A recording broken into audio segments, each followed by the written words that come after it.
Okay guys, so just a little update. You might have seen I put a photo up on one of the group pages there, the Irish one, and I think om606 super turbos of this all stripped out, and people were like, what are you doing? But this is the Navy one I started off with, and basically I am fully stripping it now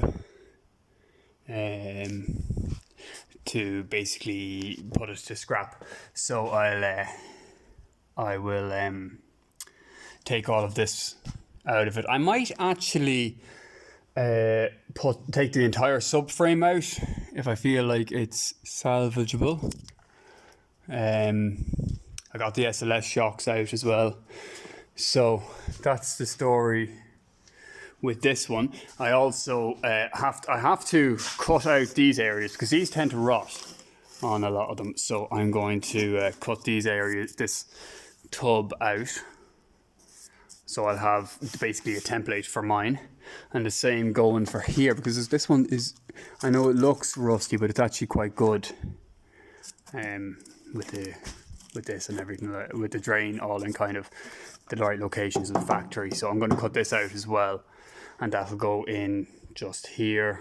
And obviously there's a little square just here on the other one, on the green one. So that is an update on this boyo.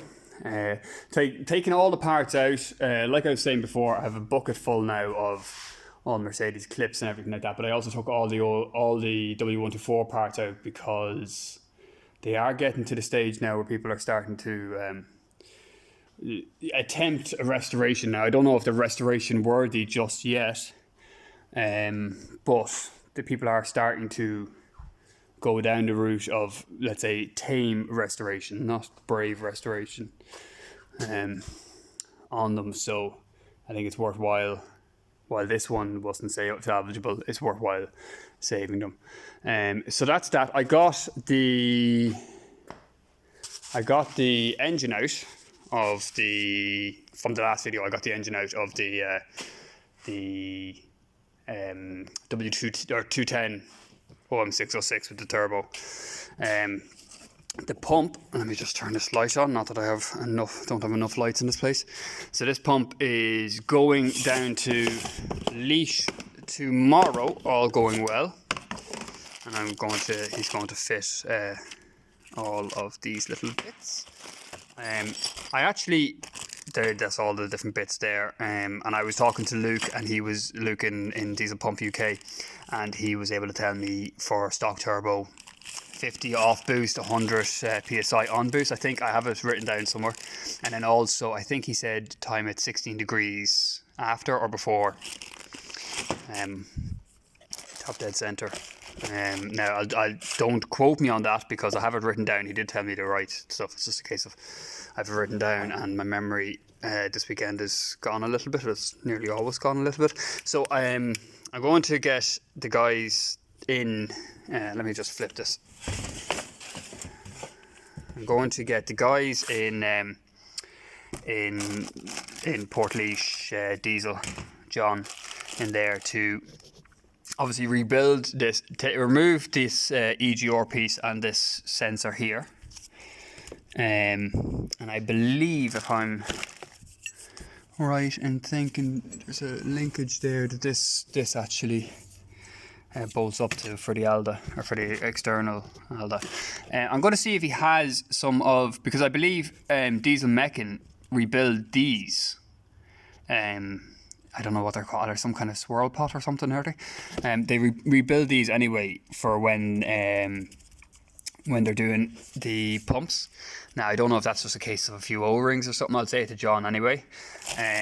He has the elements. We have the what are they called? I've forgotten the name of these. Delivery valves, maybe, I think. There is, what else is in there? There is the little tiny collets for the fly, little brass yokes. Where are they gone? These yokes. They're little brass pieces for the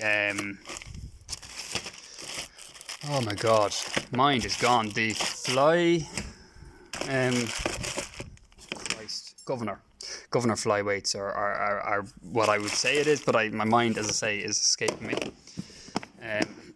So that's that. I'm going down to Portlaoise tomorrow with that. That is the cable-driven system, which is fine for the guys using the 722.6 gearbox with the off-gear controller. But I'm actually going to need to link in a Bowden cable. So I might actually end up using the NA old-fashioned linkages.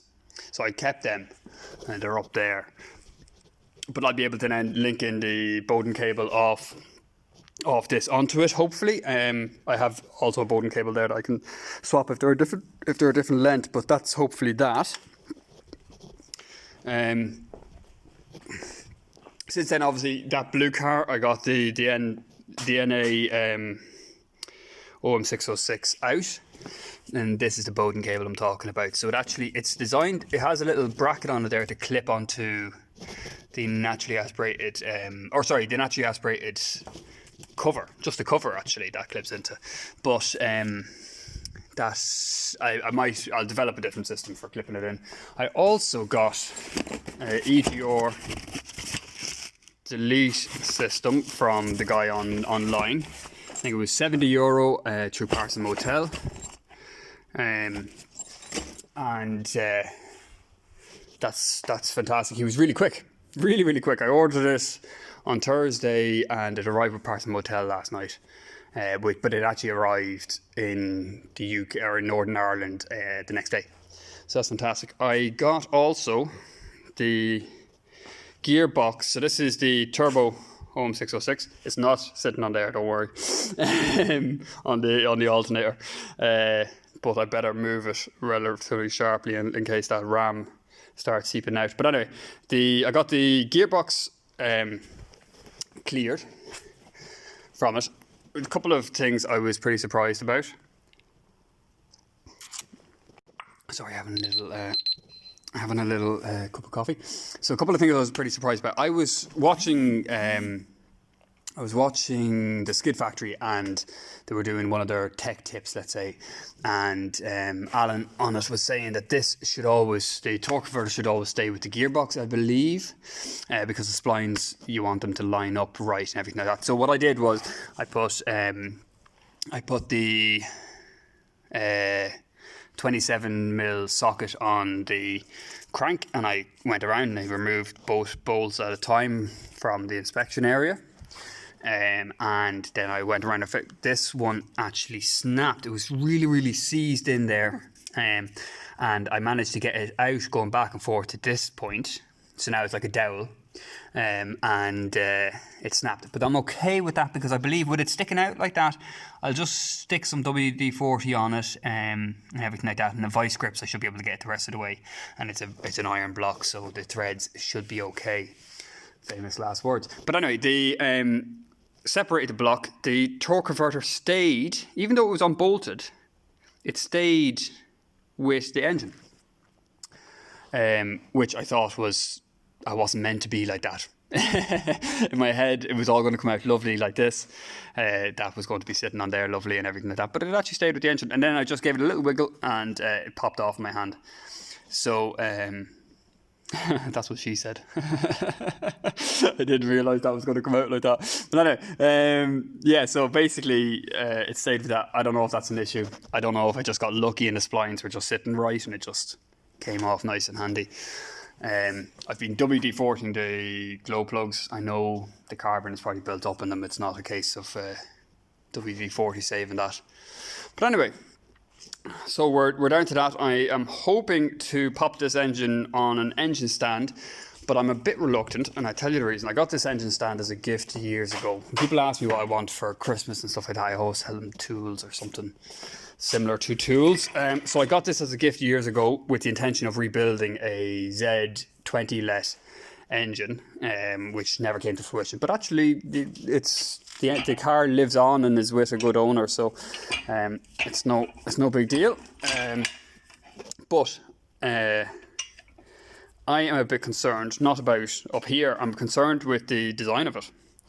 As in 2 wheels here, 1 wheel here. Does that mean, I know it'll be mounted dead center, but the engine might not be balanced for dead center. Actually, they are off center in the engine bay, and it seems to want to tilt every time you lift it, but that's by the hooks. But I'm worried that I'm going to topple either side of this. Whereas I would have much preferred a system like the legs on this, where it's all coming out wide and everything like that.